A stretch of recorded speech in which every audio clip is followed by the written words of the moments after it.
I look at statistics. There's no question. You got to use statistics in your handicapping and numbers, but you also know I'm a big situational guy, and I absolutely love the situation we have tonight with Baltimore. This is a team that's coming off a loss last night to, let's face it, Miami's one of the bottom feeders in baseball. They're not a good baseball team. Baltimore was coming off back-to-back series against the Yankees, division rival, and the Yankees, you always get up for that. And then they followed that series up with a trip to Texas to play the defending world champs. Granted, Texas is not having the season that they had last year, but they're still the defending champs. Then they got the day off, Monday.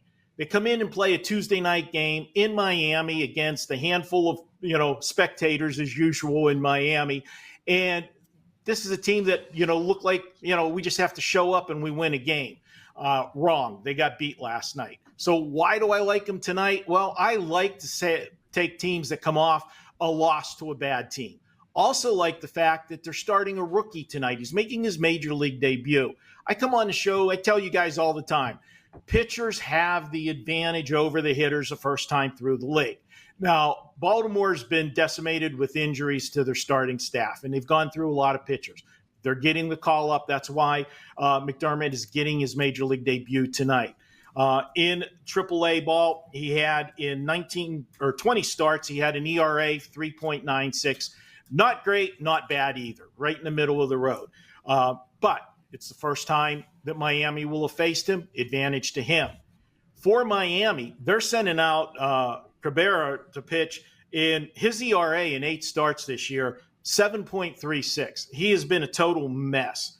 I also like the situation, as I said, about coming off a loss, but you also get the team to try a little harder when it is a rookie making his major league debut. They try a little harder. They want to try to get the guy his first win and everything else. So the combination, off the loss, rookie on the mound, bounce back scenario, and playing a much inferior team that's sending out a pitcher that has been a human pinata all year, that lines me up at Baltimore. And because they haven't been playing well over those last 10 games, as you pointed out, Prez, we're getting them at a really good number, in my opinion.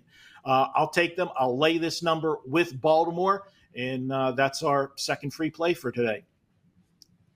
So in 2022, the Orioles were, I believe, the most profitable team in baseball, and it was all second half of the season. They were monsters.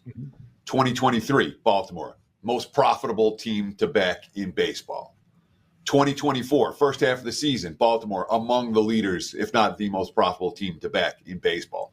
So we're talking about a 3-year stretch where the Orioles have exceeded market expectations wildly each year. Now they're 3-7 in their last 10. We're like, okay, this team is bet on after this little. Isn't Baltimore due for a bigger correction than the one we've just seen? That's the question I'm asking. That's my follow-up. There it is. I would have said, Teddy, where I would have expected the bigger regression would have been from the first year you said in 2022 to 2023. Because if you remember in that year, they were on the right side, if I remember correctly, of every one-run ball game that year. It was absolutely incredible. And everybody the next year, I think that's why they were so profitable, because everybody that, does the advanced metrics and everything said, oh, they got to regress. Nobody can win that many one-run games. And yet they still continued to win last year. Right now, their problem has been the pitching with the injuries that they've suffered. They've gone through just too many pitchers. And that's why I think you see the downslide. Overall, this is still a very good baseball team. They were a young team 2 years ago, learning how to win, and that's why they flew under the radar. I think they have a big second half. They're still one of the best teams, I think, in the AL East if they can get some pitching. And we talked about Jack Flaherty in the first game. This would be a guy that if they could find a way to make a trade and get him on this pitching staff after the trade deadline, because they're definitely going to be buyers, that's what they need, is they need a big arm, and I think that can help this team get back to the playoffs. Marco D'Angelo joining us, co-founder of Wager Talk. Teddy, did you have another question? You did your hand maneuver. Yeah. Well, I just wanted to, again, the goal here is to make sure we have the facts right. Last year, Baltimore was insane, 30-16 in one-run games. 2022, Baltimore was a game under 500 in one-run. There are 2 games under 500. So it was last year they had the success. That's all I wanted to do. Okay. Marco, what do you have I knew going? it was one of them. Marco's got a 5% MLB major wager today, guys. Over at Wager Talk, we do not have games of the year.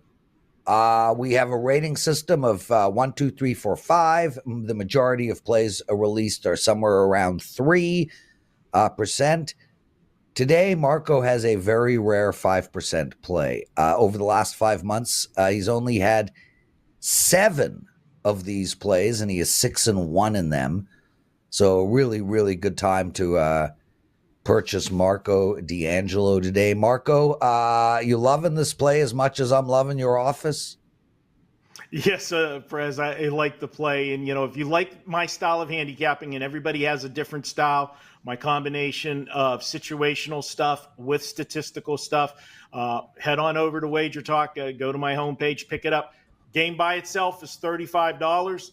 $4 more, you can pick up the whole day, get all of my plays. That would be the plus EV move if you want to get everything I got today.